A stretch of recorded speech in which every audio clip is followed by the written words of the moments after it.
فطرتاً انسان کے اندر الفت اور محبت کی پیدا ہوتی ہے، ان سے انسیت پائی جاتی ہے، مگر ان کا جو حال تھا کہ یہ لوگ زندہ درگو کرنے کو اپنا بہت بڑا فخریہ زندگی کا قرینہ سمجھتے تھے،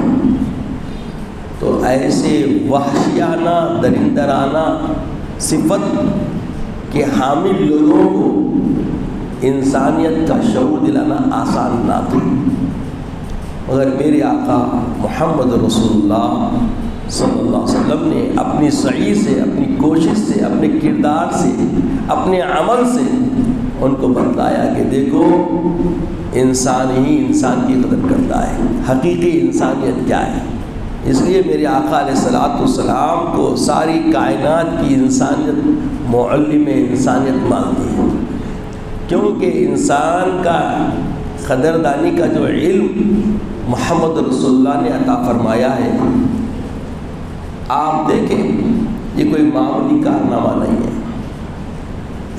بیواؤں پہ ظلم کرنا، کمزوروں پہ ظلم کرنا، یتیم و یسیروں پہ ظلم کرنا، ان کے حقوق کی حق تلفی کرنا، یہ ان کا پہچان و تشخص ہو گئی تھی، اور ان سب